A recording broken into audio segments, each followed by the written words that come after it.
Greetings and welcome to another video, and in this one today I'm going to continue the series Was the Commodore 64 Any Good at Arcade Ports? And again we're delving more into the late 80s because, well, that was between sort of 1985 and 1990 was what many people would consider to be the Commodore 64's heyday, and also a lot of the arcade machines that are out at that time people wanted in the home.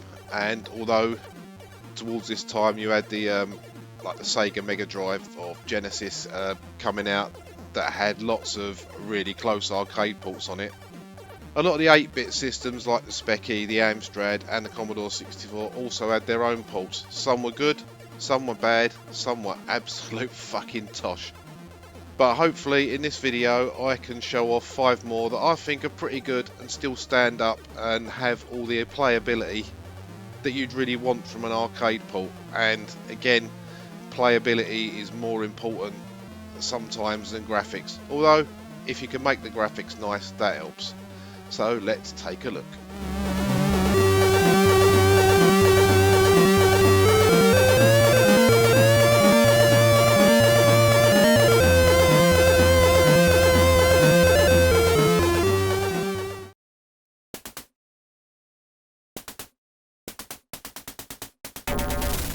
Ikari Warriors is a vertical run and gun which was developed by SNK and released in 1986. And this is also SNK's first major breakthrough in the West of the games they released. And this come out pretty much when everyone wanted to play Commando, so it's that kind of game. The characters you play in this game are Colonel Ralph Jones and Second Lieutenant Clark Still, and these characters appeared later on in the King of Fighters games, most notably for me in the PlayStation 2 game Maximum Impact Regulation A, which is a game I hope to be featuring soon because that is a superb fighting game. But enough of that. According to the designer Keiko Iju, the game was inspired by the popular Rambo films, and the Japanese title of Rambo First Blood Part 2 is Rambo Ikari no Dasutsu, or The Furious Escape. So in Japan this game was basically just called Ikari, which means fury. There you go, that's a bit of Wikipedia looking for you. Yeah, basically it's a never-ending run and gun. You just keep scrolling up the screen and shooting, and there's a never-ending wave of enemies. I've never completed it, I've never seen the end, and as far as I know there are no boss battles. This game is just one almighty challenge. Now you can get in tanks. There's one up there. You can get in tanks, if I can even make it to the tank.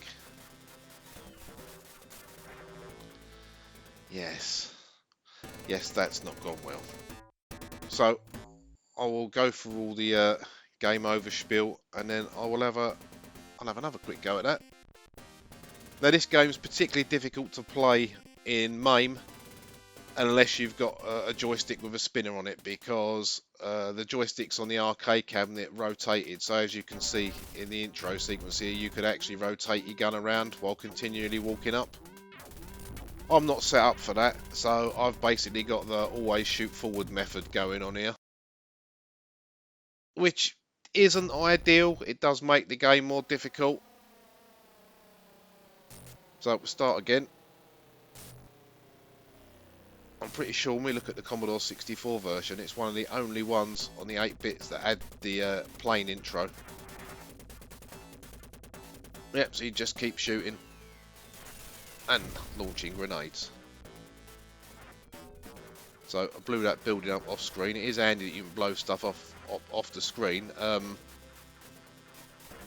You can kind of learn the layout, but other than their initial positions, I find the enemy combatants to be a little bit more random. If you shoot the red guys, you get power-ups. So we'll see if we can get into the tank. You can have that. Right, get in the tank. That bastard fucking threw a grenade at my tank. I won't get in that tank then. I'll just carry on shooting. Yeah, not one of the easiest games you'll ever play. You know, a fairly good challenging game. Nice sound, nice graphics. Let's see if I can shoot a couple of these red guys and get some power-ups. You can get better, you know, better guns than that. Because obviously, if you look on the top left of the screen there, you can see my ammo counting down as I shoot. You've also got to watch out for hidden mines on the floor that you only normally discover when you walk over them. I mean, this is a game that was purely designed to make money. I mean, having mines hidden under the floor that you only see when you walk over them, I mean, that is cheap. That really is cheap.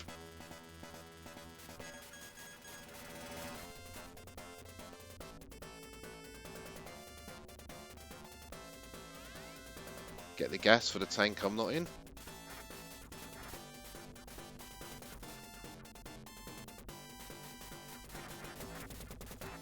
But yeah, certainly a difficult game. So he's dropped more bullets. So when I pick that up, if I manage to pick it up like that, my bullets go back up to 99. So it just basically restocks you. So there's another one of those hidden mines there.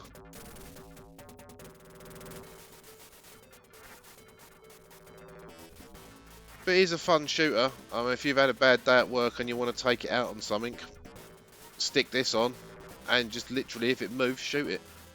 If it's a building, bomb it. It doesn't get much more simpler than that, really.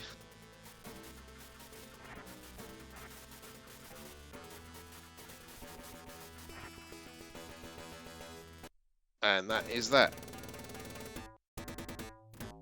Yeah, not one of my favourite arcade games, but I thought I'd include it, as I always thought the Commodore 64 version was the version I had, because there was more than one version. I thought the version I had was definitely a game worth looking at. But yeah, they definitely did not make that an easy game at all.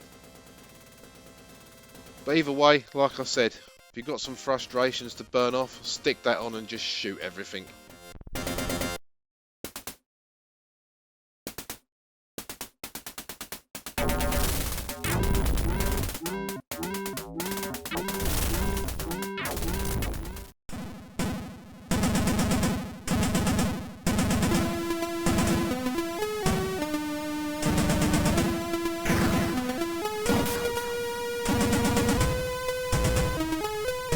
On the Commodore 64, there were actually two ports of Ikari Warriors. The first one, by Quicksilver Software in 1987, to be fair to it, was shit. So in 1989, Elite Software, or Elite Systems, whatever you want to call them, they made another port of it, which was vastly better by quite some distance. If I can remember, I will put a little bit up in the corner showing the wanky version, let's call it that. But yeah, I thought this was a fairly good version. In fact, I actually prefer this to the arcade one. And I actually managed to get into a tank here. There's one of those hidden mines, so it's got all the different features. The only thing that people do complain about on this one is the power-ups, rather than having like a graphic depiction. Oh, there's my tank gone, and there's me gone with it. Instead of having a depiction like an icon on there, it was done with colours. Those fucking mines. So yeah, you really needed to look at the instructions to see what power-up did what.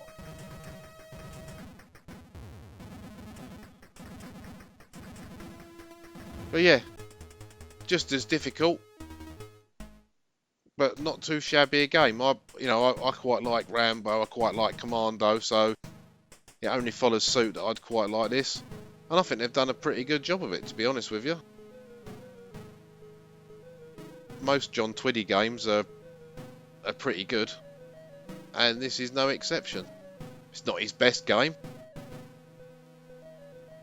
but I quite like it, so we'll have another go. Yeah, you know, there's a nice variety of different colour for all the soldiers and that. before anyone complains about a brown background, well, the arcade one was brown as well, so suck it up.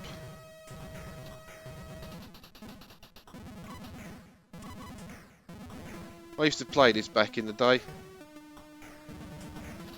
I think the reason I prefer this one to the arcade one now is because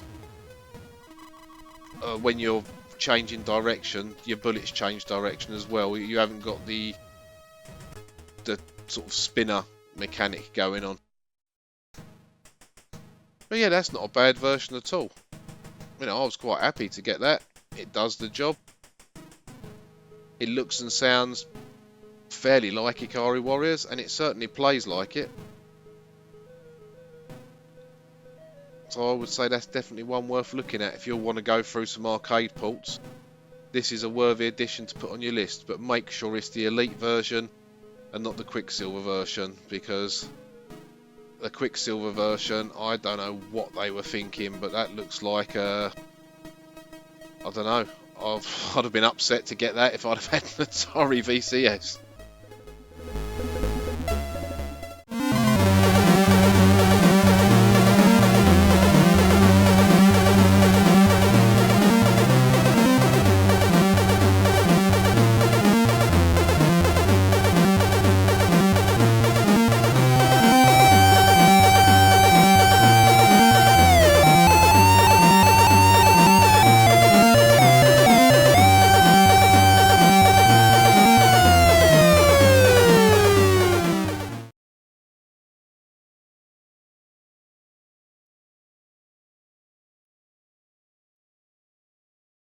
Silkworm is a side-scrolling shoot-'em-up where you can choose to play as a jeep, which I find almost impossible, and a helicopter, which is still not that easy, but it's a bit easier than the jeep. So as you can see, it's bright, colourful, some nice loud explosions,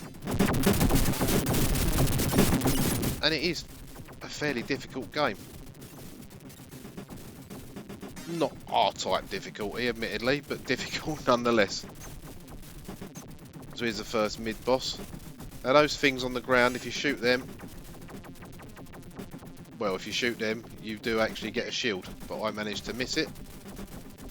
But as luck would have it, I managed to get past it anyway.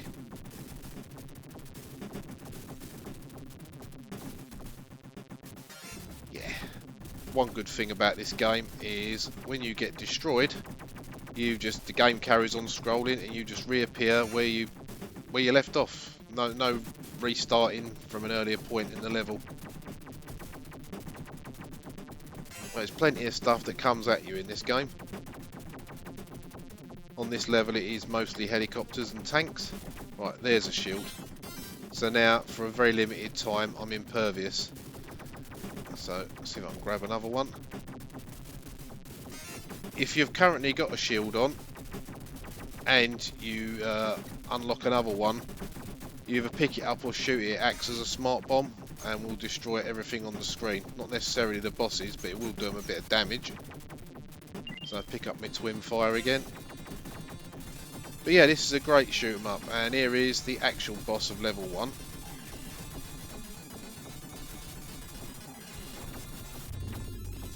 There we go.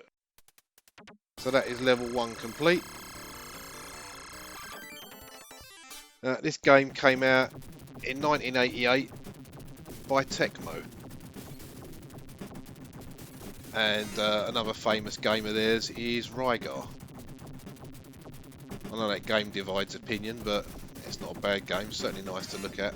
And oh no, still got a life left. Very handy. And that lasted all of about 4 seconds, if that. So what I will do is I will start another game off in a second, and I will play as the Jeep, just so you can see that.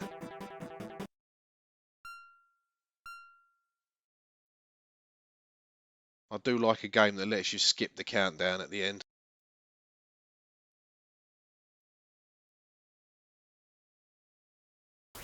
Right, so let's have a go in the Jeep.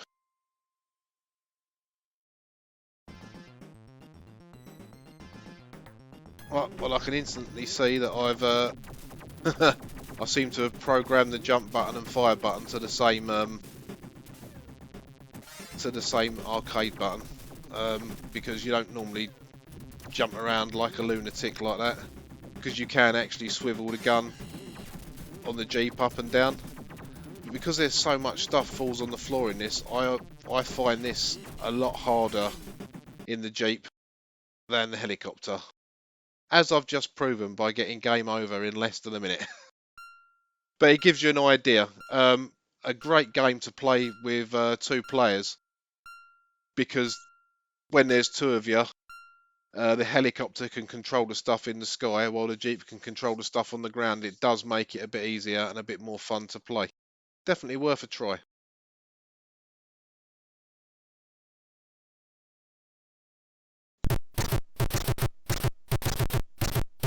Silkworm on the Commodore 64 came out in 1989 from the sales curve. Features some great music from Barry Leach, and is actually a fairly good arcade port.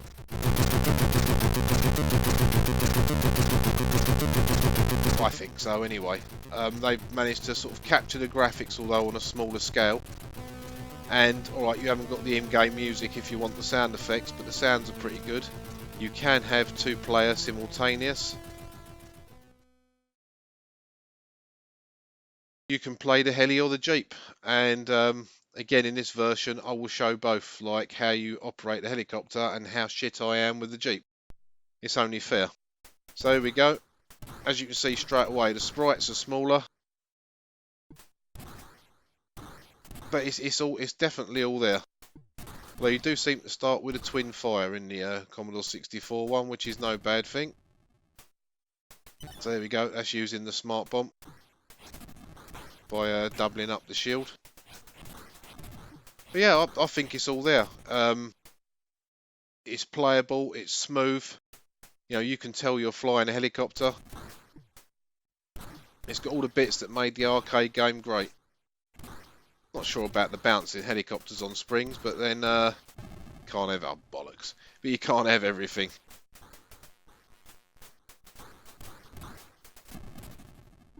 Definitely a good version. I definitely recommend the Amiga version of this as well. That's got some really, really crushing sound effects on it. But yeah, it follows pretty much the same pattern as the arcade one. You know, you shoot a load of helicopters, and then you get the mid-boss come along, and then you get the big boss at the end of the level. So, here comes the first one.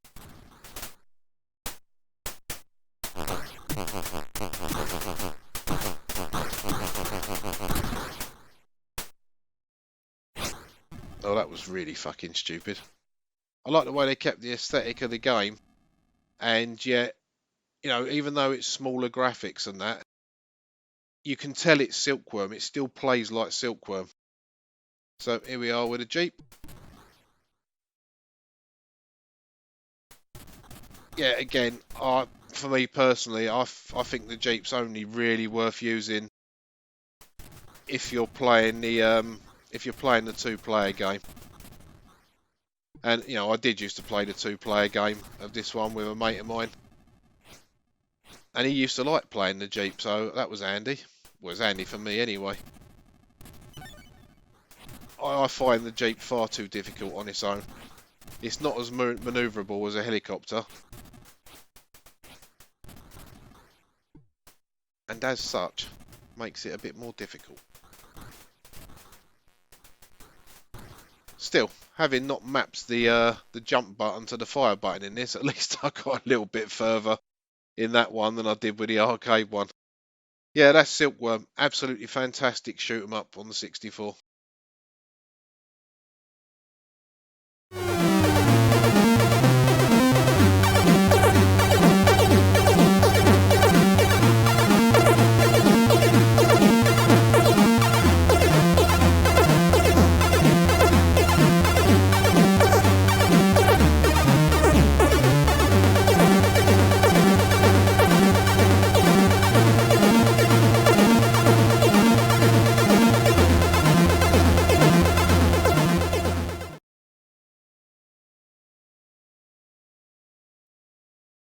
R-Type, as many of you will know, is a horizontal shooting arcade game.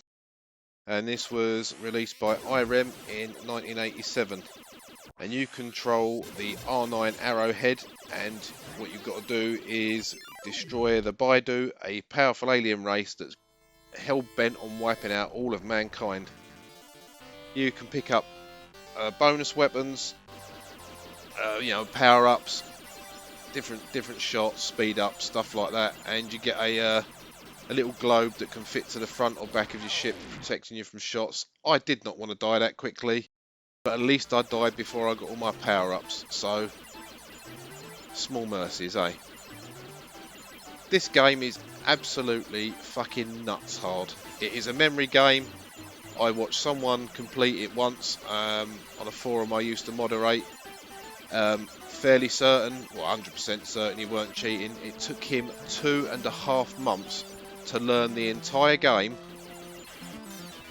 and be able to complete it in 1 credit, no death, so basically 1 life. 2.5 months of practice. That's how hard this game is. You ain't going to walk through it in a week. Anyway, the arcade version of this is notable.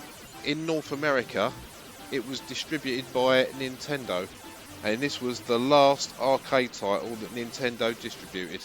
So there's an amazing fact for you. Right, so this game, outstanding sound, outstanding graphics, absolutely nuts difficulty. I mean, if you do the first level enough, unless you really cock it up, you can pretty much do it every time, because you'll learn where things come from, where to get the power-ups from, and when. Yeah, it's a memory game, but it's not an easy one. It's all very well knowing where things are.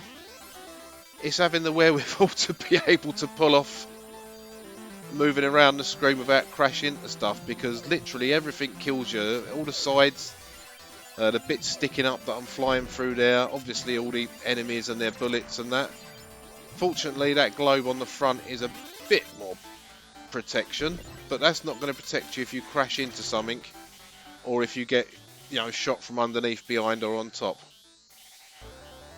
So we're heading in here to the first boss, and yeah, he's quite an iconic.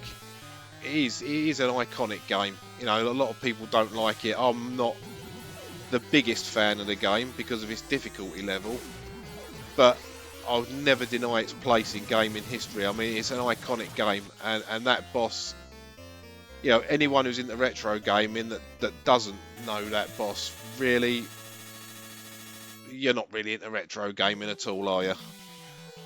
So here we are, moving on to level 2. And this is where the game starts picking up its difficulty now. That's a speed up, and you're going to need that, because these things fly out of everywhere. Yeah, you get a bit of warning because you can see them sort of scurrying about, but they take quite a lot more shots than the other stuff, and you can't really kill them until they start emerging. And the homing missiles are slamming into them. They're not really killing them. Right, so here we go. This is where it starts picking up the pace now. Bollocks. So now, I am starting level 2 with fuck all. Just my beam. And I'll get a speed up, so that's nice. So I can move faster when I die. You see how many shots these things take. It's better to store up a beam, I think, and wait for them to come at you and have them like that. And then it's just the one hit.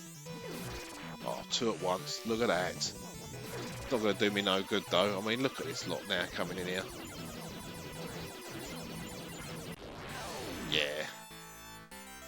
Yeah, but that's not bad. That's the first time I played that game in ages, and I remembered level 1 alright. It's just level 2 stuff just comes out from everywhere. But that is an iconic arcade game. The sound, the graphics, everything. It was a pinnacle in its day. 64 version weren't bad either.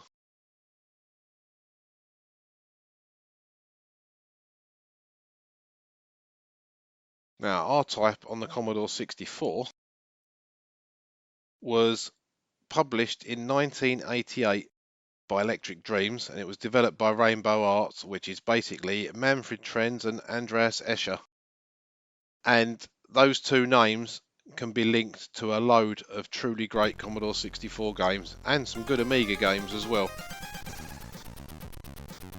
Chuck in the music from Chris Huelsbeck and you just can't lose. I mean, the music in this is absolutely stunning. I think it's much better than the arcade music. I mean, alright, I am a Sid fan, so I'm biased, but there you go. I am going to cut all of the loading out of this though, because to get the most out of this game, it was a multi-load. And the loading times, although not the worst I've ever had to deal with, do go on a bit. Alright, so here we go.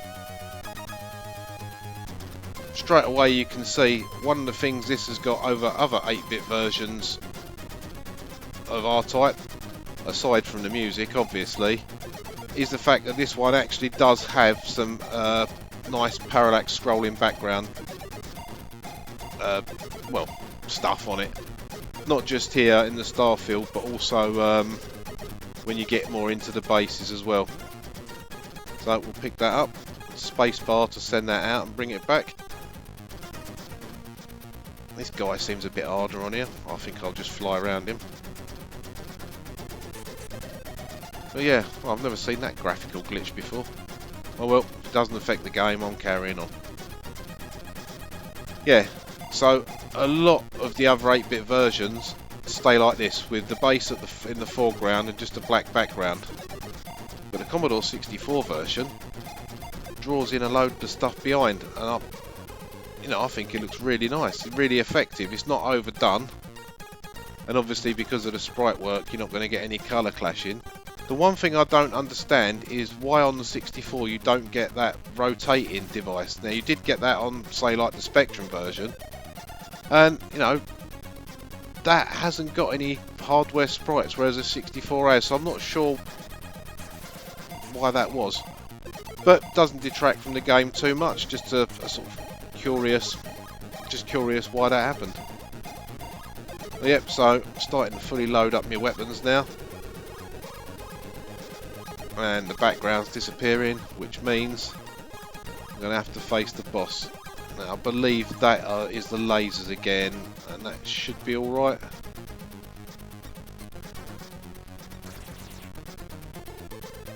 Yeah, this is every bit as hard as the arcade one. Muscle memory kind of kicked in a bit here. I did have a couple of goes before this that went hideously wrong.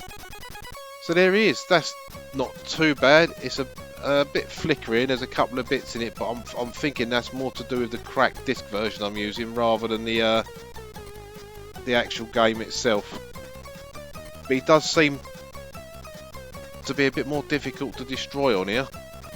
Well, unless I kill him quick, I've had it now. Oh, bollock. Hey?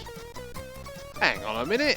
That's not supposed to happen. I can assure you I've got no cheat modes on at all.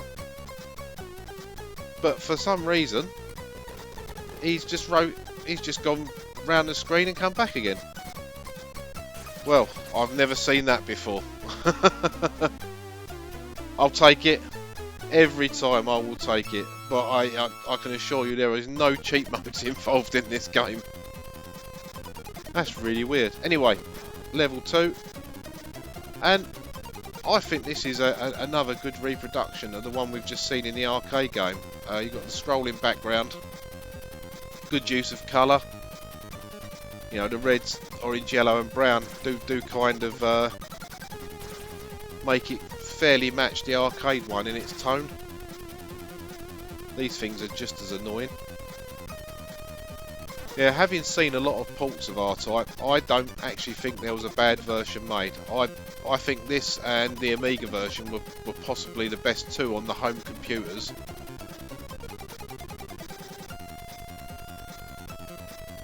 I know the Spectrum version is highly regarded, and Yeah, I've played that. Alright, it lacks a bit of the sound and the punch that this version's got, but that's still a fairly good version of the game.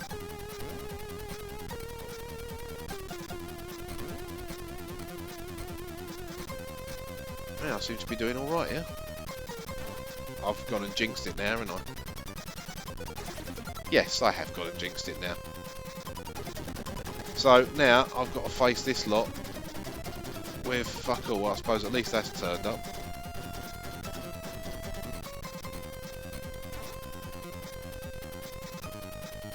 Yeah, I can't see me getting a lot further. Oh, for fuck's sakes, I'm sure that was the same one.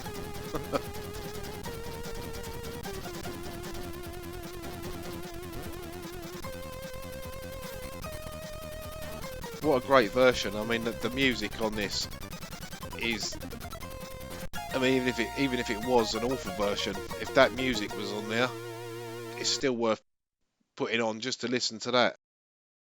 I think, you know, as with a lot of his stuff, Chris Huelsbeck absolutely nails it with the music. I don't think I've ever heard a bad piece from Chris. He's really, really good stuff. And it just goes to show that in the right hands, you know, the Sid can better some of the more instrument-based arcade stuff. Absolutely wonderful stuff. I recommend playing the 64 version of that if you like the arcade one. It's just as difficult, but just as much fun at the same time.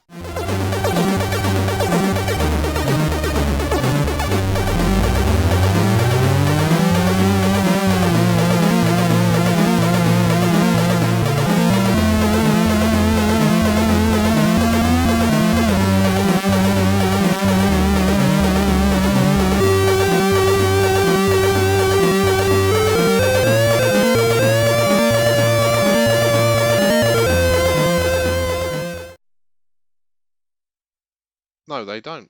Unless they're a certain cyclist, runner or footballer. Anyway. Sly Spy, which was known in Europe as Sly Spy Secret Agent and in Japan as just Secret Agent,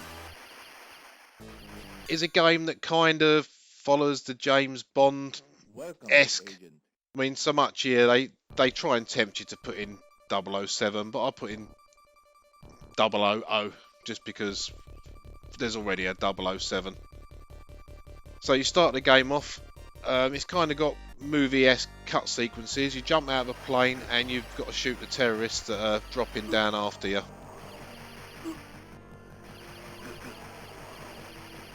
The game takes place in 1990X, so yeah, it's a game set in the 90s. And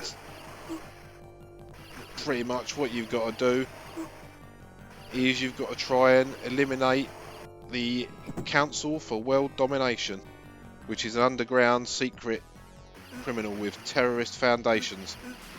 So once you land, you get to this bit, and you even pick up bits of something called a golden gun. Pretty sure we've seen that somewhere before.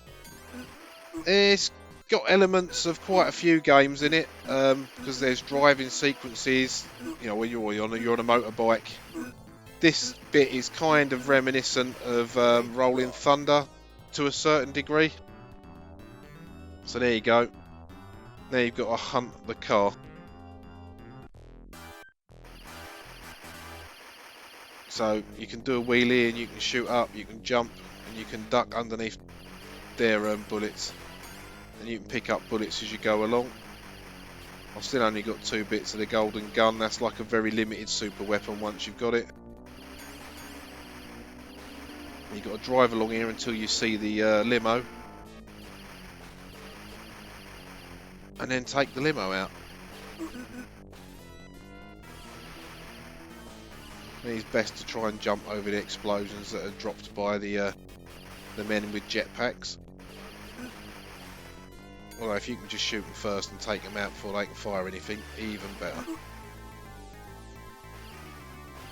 Yeah, those explosions you need to avoid.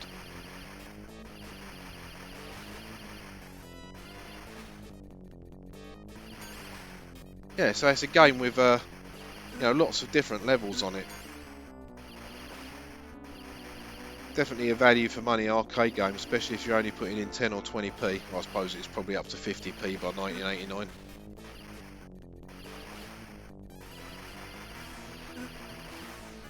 That's quite a lengthy section, this one. Right, there's the limo. So now you've got to shoot at that. So you shoot the gunman, and then you get a guy come out with a rocket launcher in a second. There he is. So you need to wait for him to fire 2 off, and then duck and shoot. It's all about timing. Right, that's the limo sorted. Great job. And it gives you the next little bit of story.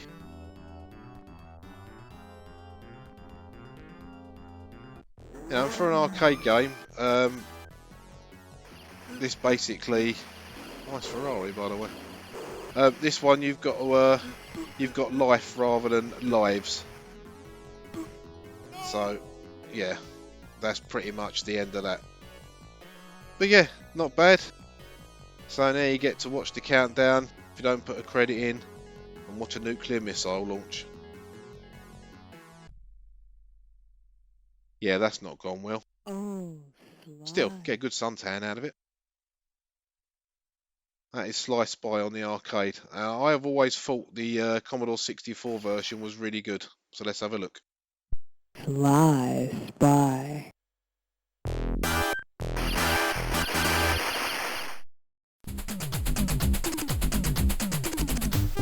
Coming under the name Secret Agent, or in fact Sly Spy Secret Agent. This was released in 1989 by Ocean, licensed from Data East, who did the original.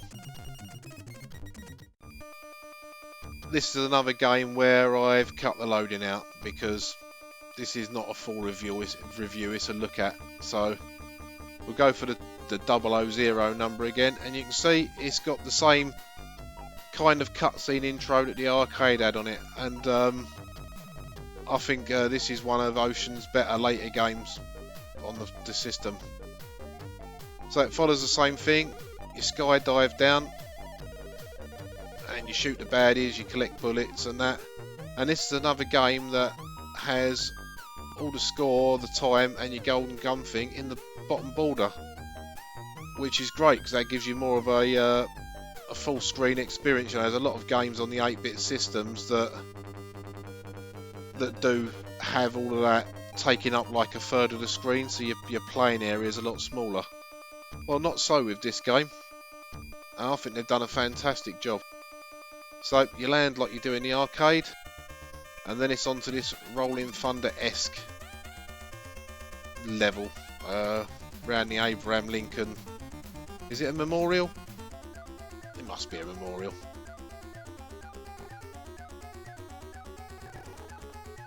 Yep, so just shoot everything. A little bit easier than the arcade, this one I find. But definitely follows the same pattern. And it is just as good. This is a great game to play. I remember the first time I saw this, someone I used to hang about with, he bought a 64, oh dear. Yeah, I think my disc image, the graphics are somewhat cocked up there because it does not look like that on the original. Oh god, that's fucking horrible. Well, this is the version I've got at the moment, so we'll roll with it. Yeah, a mate of mine got this with his Commodore 64 C-Pack that he bought in, well, it must have been the early 90s. And, you know, we used to play it quite a lot, and I've continued there. I didn't even realise it happened so quick, I was still shooting. Yeah, this is was a great game as a pack-in title, because, you know, quite often, I mean, I remember buying an Amiga, and my pack-in titles were things like Days of Thunder, Back to the Future, and Nightbreed, along with the nice-looking but annoying Shadow of the Beast 2. So to have something like this as a pack-in, it's a great game to introduce you to the system. So that's the sedan taken care of. Now we get another little cutscene. Oh no, we didn't get a cutscene, we're straight to the boat here.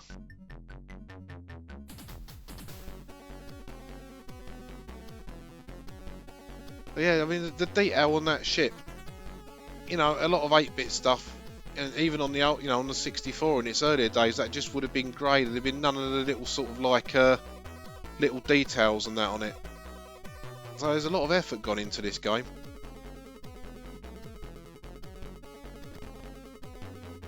I'm not sure how many levels there are, but there is quite a lot. And I'm pretty sure they included all of it on this version. That's what you could do with a multi-loader. If you could, you know, suffer, especially on tape, it was suffering. The multi-load system. If you had a disk drive, it was a lot quicker.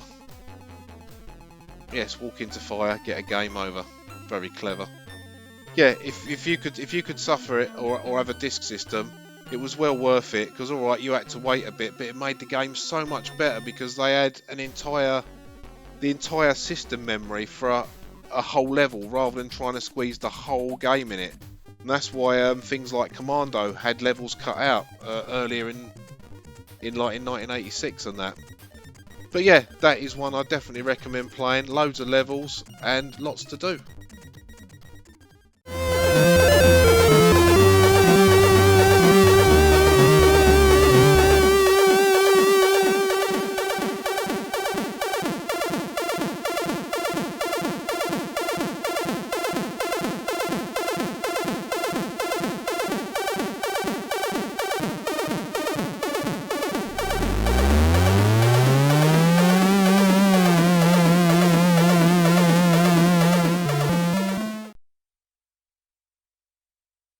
Slap Fight is a 1986 vertical shooter.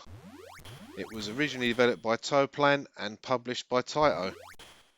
And it's set on a colonised fictional planet of Theron, far, far in the future, where an alien race led by Gaudi, or Gaudi, have invaded the human-controlled location, and you assume the role of an allied league of cosmic nations, Alcon fighter pilot, taking the control of the SW-475 space fighter craft in an effort to see them off.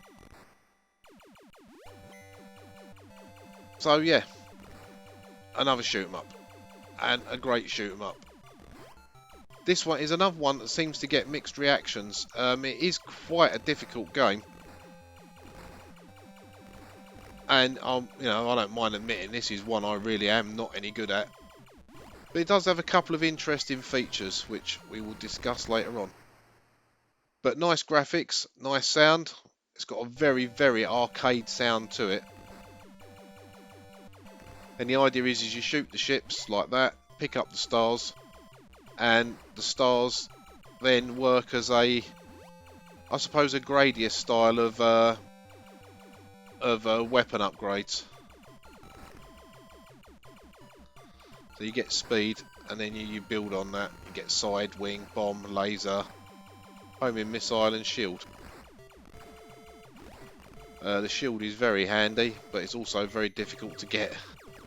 That's the sides. And they didn't really do me any good at all. The one good thing about this game is when you do pick up the bigger wings on it, they act as like a defense thing. So if you've got like 3 of the wings, then that's an extra 3 hits you can take before you explode.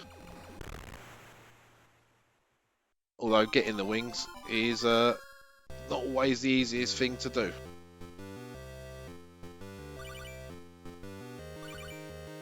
Now, one interesting feature of this game is if you don't fire before you die, so you just start the game and just avoid everything and don't fire, then you will get all of the wings appear when you reappear on the screen. So we'll have a go at doing that by not shooting at anything. So I'll just avoid all of the bullets, all of the baddies, and going at a slow speed. It's not always that easy because you can see how quick them bullets are zipping across the screen. But if you don't fire at all, when you die, you'll come back fully loaded. So let's see if that works. There you go. Now I've got a bit of everything. And you would think I'd be indestructible, but that's very much not the case. It does make the first level a lot easier, I'll give it that. as you pretty much shooting stuff before they even get on the screen and fire at you. But this is like an interesting feature. There you go, I've taken one hit, so that wing has now gone. And obviously if you get hit dead centre, then you are going to die straight away. And now I'm back to just the basic ship. And yeah, that went really well. But yeah, that's just showing you, I don't know if you call that an Easter egg. It's not really a cheat because it's in the game, but it's well known about. But if you didn't know about it, you do now. Classic shoot 'em up. I have watched someone pretty much loop, and that takes some doing in my opinion. Let's have a look at the 64 version.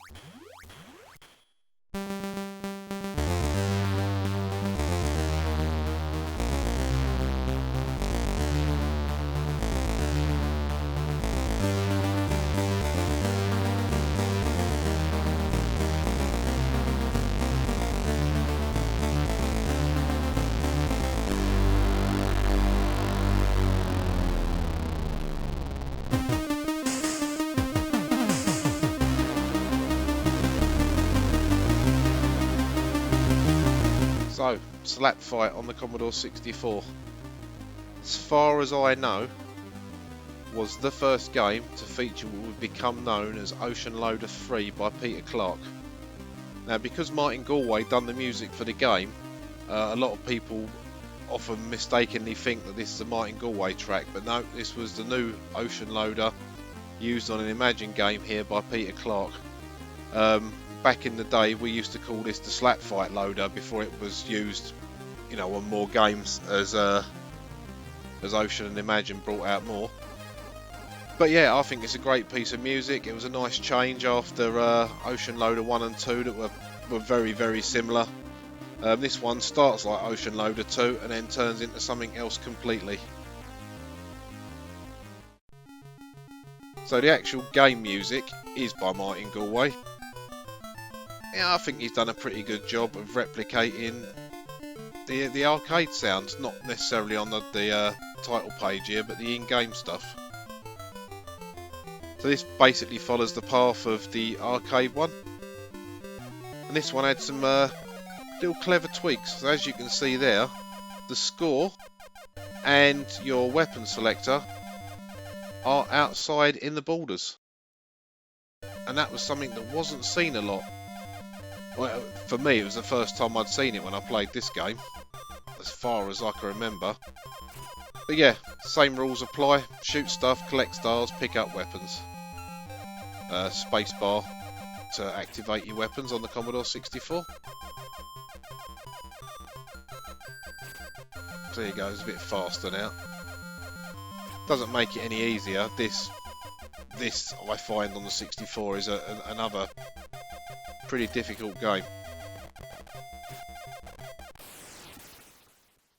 But I think Martin got the music bang on this one. He kept it simple, he kept it very, very similar to the arcade. And that gives this a real arcade feel. This is another game that is that divides opinion. You know, alright, no, it's not as pretty as the arcade one, and yeah, you know, you're playing a vertical game in a horizontal setup, so you haven't got as much time to see what's coming at you. And that's a game over already. But I think they've done a really good job with this. And this came out from Imagine in 1987. So, you know, you're at the starting to get at the crossover point now with the more vivid graphics that they started using later on. But I think there's plenty of detail in the ships and the backgrounds and that. So I'll have another quick go. I doubt I'll get any further, but we'll try.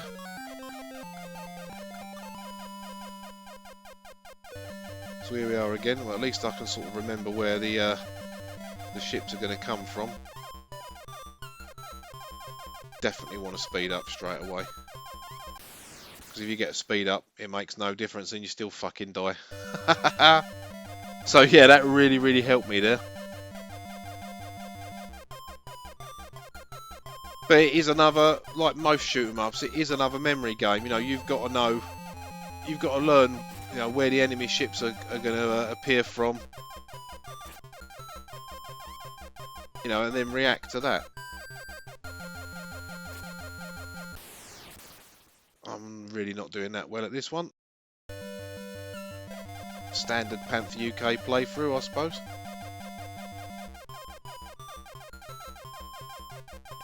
But as usual, the idea is really just to show you the game. Not for me to show off and say, look how clever I am or anything like that, because I'm really not.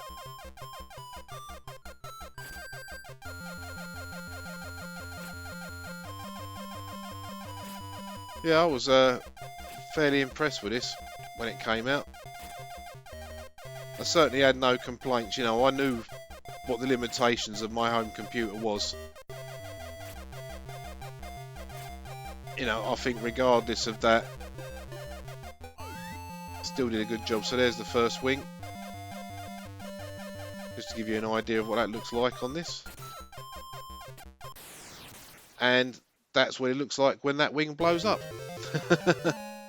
Right, so that's that. Now, I have heard that the arcade method of not shooting also works on the Commodore 64 version.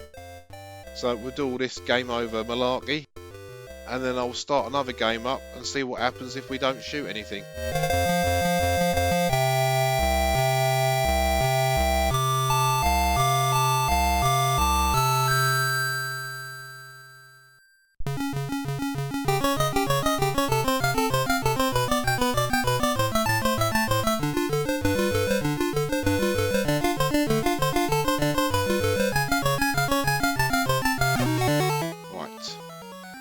Shoot there, but I didn't actually shoot at anything. I think that was just me, an impatient start. So try and avoid all of this for as long as possible. It's hard enough when you are shooting, let alone when you're not shooting. Just keep going around here. Fortunately, these sort of, when they shoot at where you are at that time, so you can avoid them to a certain degree, although getting into a corner like that is not very clever. Right, so I didn't shoot. Right, okay. That is not a full wing. That is actually several levels further on. And this is going to be fucking difficult now, because I am at a much higher level. I've only got the basic weapon. I haven't even got a fucking speed up. So this is going to be interesting and probably not last very long, because look at the amount of crap these things fire out in 8 directions. Alright, 6 directions. Yeah. I don't know if you do, say you get a bit, don't get quite so far at the beginning, whether it will give you the wing or if it will still put you forward like that. That's something, well, something you can try and let me know. But yeah, so there is definitely a not shooting Easter egg hidden power up in there. But yeah, in my experience there, it kind of throws you forward. Right, just as a quick edit, I did have a look at a original tape version of the game rather than a disc version, and it did exactly the same thing. I got quite far without shooting, and then it threw me up into a higher level. So I'm not sure about the full wing or not. That's something you'll have to let me know in the comments if you know. But yeah, definitely a great version of a great shoot 'em up.